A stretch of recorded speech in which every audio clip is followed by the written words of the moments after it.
Agriculture sector میں اگر کوئی کمپنی بنائی جائے یا ایک بڑے آپریشن کو چلانے کے لیے ہمیں کسی بھی اسکلڈ ورکر کی اویلیبلٹی نہیں ہے. ایگریکلچر گریجویٹس جو ہیں ان کے اسٹڈیز یا ان کا نالج جو ہے وہ بالکل ہی انڈسٹریل ایگریکلچر کی طرف ہے، جس میں فرٹیلائزرز اور پیسٹیسائڈس یعنی کہ کھادیں اور زہریں اور ٹلیج بیسڈ جو ایگریکلچر سسٹم ہے اس کو ہی وہاں پہ پڑھایا جاتا ہے، اور اس میں natural algorithms of soil fertility and vegetation جو قدرتی طریقہ کاشتکاری ہے اس کے متعلق کوئی نالج نہیں دیا جاتا.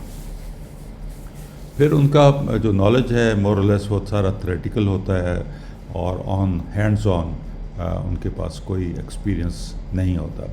اس لیے ان کو اگر انگیج کر بھی لیا جائے تو پھر سالہ سال ان کی ٹریننگ کی جاتی ہے. پہلے تو جو ان کے پاس نالج ہوتا ہے ان کو اس کو ڈیلیٹ کیا جاتا ہے، یعنی کہ جو ان کا مائنڈ ہے اس کو وہ کہتے ہیں نا ری فارمیٹ کیا جاتا ہے، تاکہ وہ چیزیں جو انہوں نے یونیورسٹیز وغیرہ سے سیکھی ہیں وہ بھول جائیں، اور اس کے بعد نئے سرے سے ان کو ٹریننگ یا ان کو ایجوکیٹ کرنے کی ضرورت پڑتی ہے. اب یونیورسٹیز کو چاہیے کہ وہ اپنے کریکولم سلیبس کو چینج کریں اور اس کو پریزنٹ جو سسٹم ہے اس کے اوپر لے کے آئیں، یعنی کہ پکنک کے اوپر لے کے آئیں، پائیدار قدرتی نظام کاشتکاری کے اوپر، تاکہ ہمیں اچھے ورکرز اور اچھے مینیجرز جو ہیں وہ مل سکیں. اس کے ساتھ ساتھ گورنمنٹ کو چاہیے کہ وہ ٹریننگ انسٹیٹیوٹس بنائے جس میں ہر قسم کے اسکل سیٹ کی باقاعدہ ہینڈز آن ٹریننگ ہو، کیونکہ یہ ایگریکلچر جو ہے یہ سب سے بڑا کنزیومر ہے ورک فورس کا، اور یہاں پہ جب تک اسکلڈ لوگ ٹرینڈ لوگ نہیں آئیں گے ہماری پروڈکشن مینجڈ پروڈکشن نہیں ہوئے گی اور ہم ایکسپورٹیبل سرپلس جنریٹ نہیں کر سکیں گے، کیونکہ فارمر کو ابھی پتہ ہی نہیں ہے کہ انٹرنیشنل جو سٹینڈرڈز ہیں وہ کیا ہیں اور ان کی ریکوائرمنٹ کو کیسے میٹ کیا جاتا ہے. ابھی میں آج آپ کو لسٹ کر کے دوں گا کہ جو لوگ جن کی ہمیں ضرورت ہے وہ کون کون سی کیٹیگری کے کون کون سے اسکل سیٹ کے وہ لوگ ہیں، تاکہ اگر کوئی اس میری ویڈیو کو دیکھے تو وہ ان اسکل سیٹس کے اوپر کو کام کر سکے، اس کے اوپر کوئی اپنا ایک سلسلہ شروع کر سکے.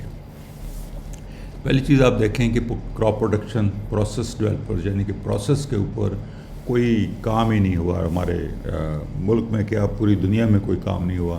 سارے لوگوں نے پروڈکٹس کے اوپر کام کیا، یعنی کہ ڈفرینٹ قسم کی کھادیں بنانے کے اوپر یا ڈفرینٹ قسم کی زہریں بنانے کے اوپر، مائکرو نیوٹرینٹس کے اوپر، یا زیادہ سے زیادہ سیڈ کا پوٹینشیل انکریز کرنے کے اوپر کام ہوا، یا مشینری کے ایسے حل ایجاد کرنے میں جو زمین کو زیادہ سے زیادہ ڈسٹرب کریں وہ ایجاد کرنے کے اوپر کام ہوا.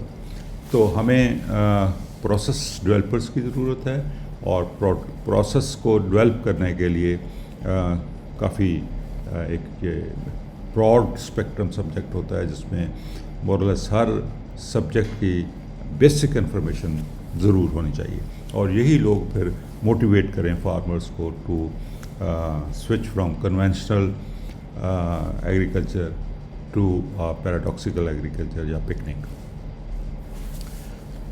اس کے بعد فارم ڈیزائنرز، ہمارا آج تک بھی جو ہمارے مشین ٹولز بن رہے ہیں وہ لوہار بنا رہا ہے، یعنی کہ کوئی بھی آرگنائزڈ انڈسٹری پاکستان میں آج تک ایسی نہیں بن سکی جو ان لائن پروڈکشن کرے اور جس کی ایک مشین جو ہے اس کا پرزہ دوسری مشین میں فٹ ہو سکے.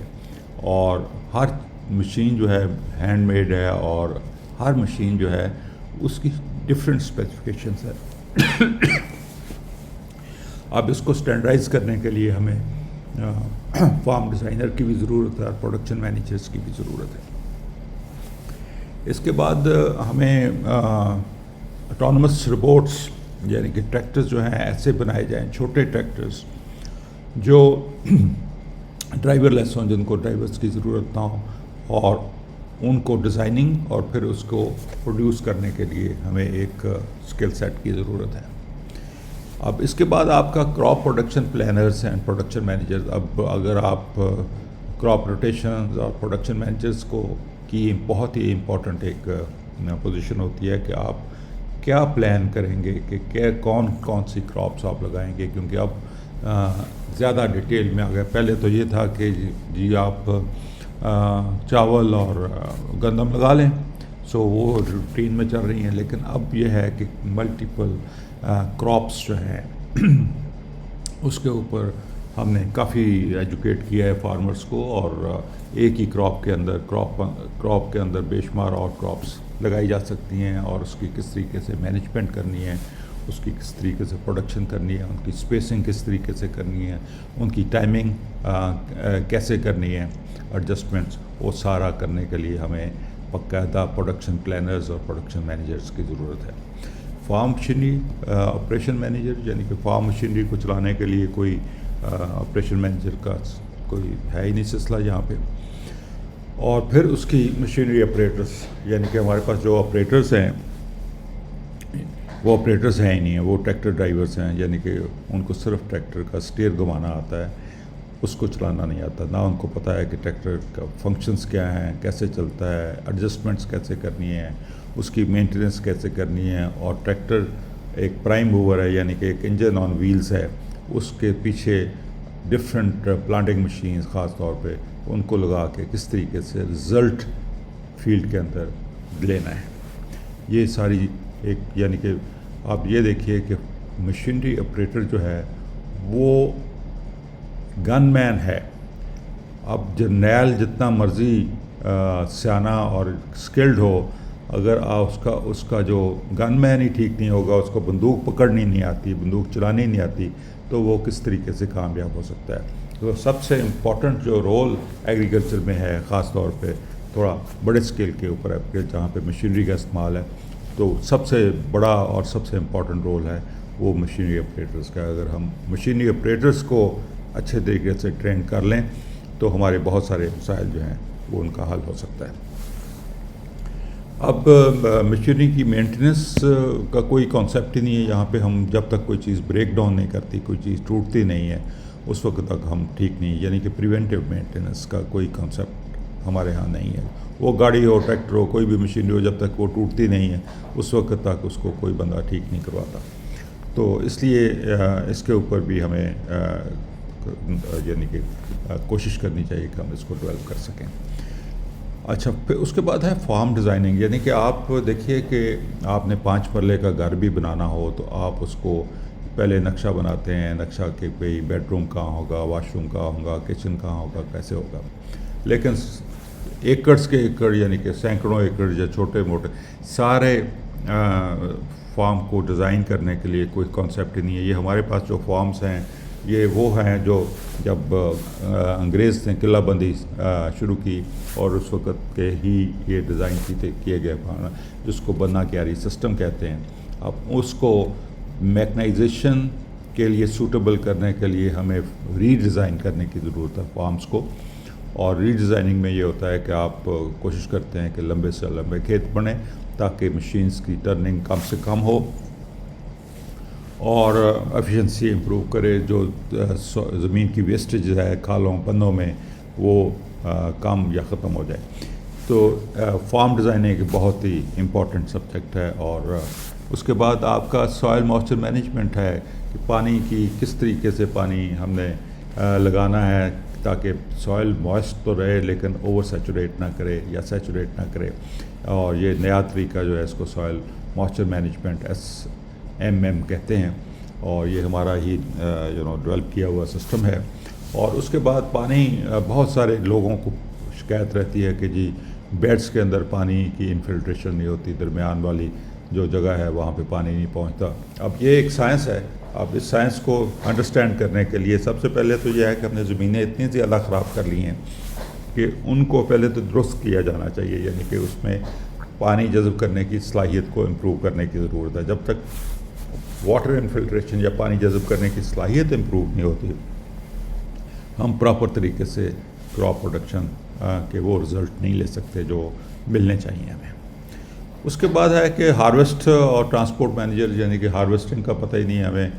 جتنی بھی کمبائن ہارویسٹ، یعنی کہ کمبائن ہارویسٹرز بھی ارلی 80s میں ہم نے ہی انٹروڈیوس کرائی تھیں. یہ نیو ہالینڈ یلو کمبائن ساری ہمارے انٹروڈیوس کی ہوئی ہیں. اس وقت آپریٹرس کو ٹرینڈ وینڈ کر کے چلایا گیا. لیکن اب یہ سلسلہ ہے کہ جتنے بھی کمبائن ہارویسٹرز کے آپریٹرز ہیں ان کو پتہ ہی نہیں ہے کہ مشین کی ایڈجسٹمنٹ کیا ہوتی ہے، گرین لاس کیا ہوتا ہے، کس ریولیوشن پہ کیسے کس سپیڈ پہ چلنا ہے، اور تاکہ اصل چیز ہوتی ہے کہ گرین لاس کم سے کم ہو، اور سیکنڈ یہ ہے کہ گرین جو ہے وہ بریک نہ کرے. یہ ساری چیزوں کو سکھانے کے لیے ہمیں ایک باقاعدہ ہارویسٹنگ جو ہے اس کی ہارویسٹنگ اینڈ ٹرانسپورٹ، پھر اس کو کیسے لے کے جانا ہے آگے، اس کے سکلز اور اس کے سکل سیٹ کی ضرورت ہے. پھر جب ہم فصل اٹھا کے لے کے جاتے ہیں تو اس کا ہمیں پتہ ہی نہیں ہوتا کہ ہم نے اس کو آگے کیا کرنا ہے، اس کو سٹور کیسے کرنا ہے، اس کی ویلیو ایڈیشن کیسے کرنی ہے، اس کی صفائی ستھرائی گریڈنگ کیسے کرنی ہے، اور پھر اس کو کس طرح پروسیس کر کے ہم اس کی بہتر سیلنگ کر سکتے ہیں، اور اس کو کس طریقے سے ہم نے پیک کرنا ہے جو پریزنٹیبل ہو. اس کے لیے ہمیں ایک باقاعدہ ایک اسکل سیٹ کی ضرورت ہے.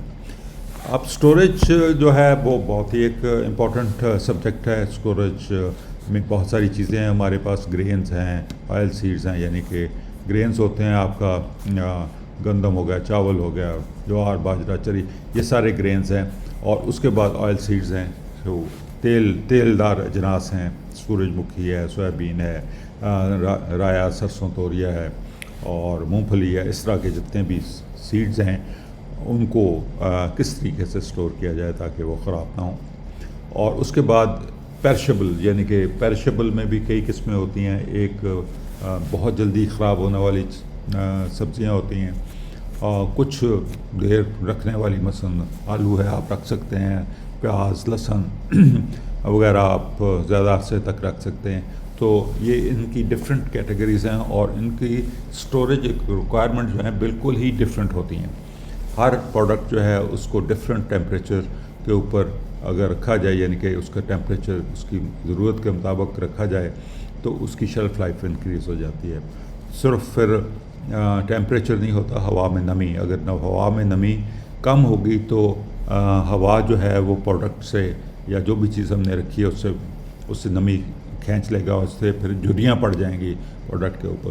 اگر زیادہ ہوگی تو وہ گلنا شروع ہو جائے گی.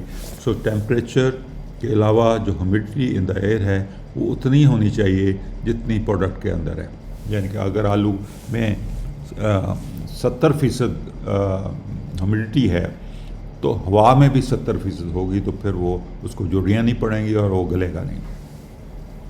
اسی طریقے سے اس کی ساری ہر فصل کے لیے ڈفرینٹ پیرامیٹرز ہوتے ہیں کہ صرف ٹیمپریچر نہیں ہے، ہوا میں ہیومیڈیٹی ہے. اس کے بعد آکسیجن کا لیول کم کیا جا سکتا ہے تاکہ جو شیلف لائف انکریز کی جا سکے. اور اس کے بعد سب سے ایک امپورٹنٹ چیز ہے کہ ایتھلین. ہر پروڈکٹ جو ہوتی ہے وہ لائیو ہوتی ہے، وہ ایتھلین ریلیز کرتی ہے. ایتھلین جو ہے وہ رائپننگ ایجنٹ ہے، یعنی کہ پکنے میں سہولت پیدا کرتی ہے. اگر وہ اندر کمرے کے اندر ہی رہے گی تو وہ جلدی سے آپ کی جو ہے رائپننگ ہو جائے گی، یا ڈیٹیریشن کی طرف چلا جائے گا آپ کا سٹوریج کیا ہوا سامان. تو اس کو ریموو کرنا جو ہے وہ ساتھ ساتھ بہت ضروری ہوتا ہے. اس کے لیے بھی ایک باقاعدہ پلاننگ اور کرنے کے لیے آپ کو پیرشیبل پروڈکٹس کے لیے مینیجرز کی ضرورت ہے. اب سیڈ بہت بڑا ایک سبجیکٹ ہے. اب یہاں پہ کمپنیز نے مونوپلیز کریٹ کی ہوئی ہیں اور 2,000 روپے کی چیز 16,000 20,000 پہ بیچ رہی ہیں. اب ہمیں فارمرز کو خود اس کے اوپر کام کرنے کی ضرورت ہے کہ سیڈ کس طرح سلیکٹ کیا جائے، کس طرح اس کو سٹور کیا جائے. اگر پولینیشن یا کراس پولینیشن کروانی ہے تو کیسے کی جائے.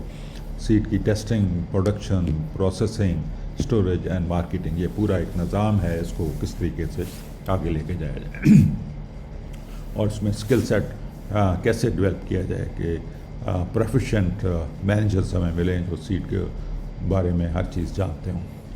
اس کے بعد پروڈیوس پلیسمنٹ ہے. ہمیں پتہ ہی نہیں کہ کیسے سوائے اس کے ٹرالی میں لوڈ کیا اور منڈی میں جا کے پھینکا ہے, اس کے علاوہ ہمیں پتہ ہی نہیں ہے. اور سب سے زیادہ پروفٹ جو ہے وہ منڈی سے خرید کے ریٹیل آؤٹ لیٹ تک پہنچانے والے کے جیب میں جاتا ہے, کیونکہ اس کو پتہ ہے کہ کس طریقے سے کہاں پہ وہ پروڈکٹ جو ہے اس کو پلیس کرنا ہے وہاں پہ, اور کس طریقے سے کرنا ہے, کس گریڈنگ میں کرنا ہے, کس پیکنگ میں کرنا ہے. تو یہ فارمر کو سیکھنا چاہیے, اور فارمر کے پاس سکلز ہونی چاہیے کہ وہ یہ کام اس کو پتہ ہو. اس کے بعد آئی ٹی اور بلاک چین ہے. یہ ایک انٹرنیٹ کا ایک ایسا سسٹم ہے جس سے ہم مینیج کر سکتے ہیں, پروڈکٹس کو مینیج کر سکتے ہیں, اور اس کی مانیٹرنگ کر کے اس کی سرٹیفکیشن ایسی دی جا سکتی ہے جو آرگینک پلس یعنی کہ پکنک کی سرٹیفکیشن ہو, جس کی ہمیں اچھی قیمت ایکسپورٹ مارکیٹ میں ملے. اور جب تک ہم ایکسپورٹیبل سرپلس کریٹ نہیں کریں گے, یعنی کہ ایسی پروڈکٹس ایسی پروڈیوس نہیں گرو کریں گے جو ایکسپورٹ ہو سکے, اس وقت تک ہمارے جو ملک کے حالات ہیں وہ ٹھیک نہیں ہو سکتے. کیونکہ ایگریکلچر سیکٹر ہی بہت ہی جلدی یہ آپ کی جو ٹریڈ ڈیفیسٹ ہے, یعنی کہ ہماری امپورٹس بہت زیادہ ہیں, ایکسپورٹس بہت کم ہیں, ان کو بیلنس کر سکتا ہے, اور ہمارے جو باہر بیرونی قرضے ہیں ان کو پے آف کر سکتا ہے. سب سے امپورٹنٹ چیز یہ ہے کہ ہم اپنی پروڈکشن کو مینیج کریں, اور اچھے طریقے سے مینیج کر کے ہر وہ چیز گرو کریں جس کی دنیا میں ڈیمانڈ ہے, اور وہ ڈیمانڈ اس طریقے سے پوری کریں کہ جس طریقے سے اس کی پروٹوکولز ہیں, جس طریقے سے وہ ایکسیپٹ کی جاتی ہے پوری دنیا میں. تو اس کے لیے باقاعدہ ایک سسٹم بنانے کی ضرورت ہے, اور سسٹم ایسا ہو جو سارے فارمرز کی ایک پروڈکٹ کی سپرویژن کرے, اس کی سرٹیفکیشن کرے, اور اس کی کلیکشن کرے, اور اس میں ویلیو ایڈیشن کرے, پیکجنگ کر کے اس کی ایکسپورٹ کا کام کرے. تو پکنک جو ہے وہ آپ سمجھ ہی گئے ہیں کہ سب سے زیادہ سسٹینیبل اور یہی ایسا طریقہ ہے جس سے ہم بہت ہی کم لاگت میں بہت ہی اعلیٰ کوالٹی کی پروڈیوس خوراک پیدا کر سکتے ہیں, انسانوں کے لیے بھی اور باقی حیات کے لیے بھی. تو اس کے اوپر آپ جتنا زیادہ سمجھیں گے اتنا ہمارے ملک و قوم کے لیے, آپ کے لیے بہتر ہوگا. بہت شکریہ.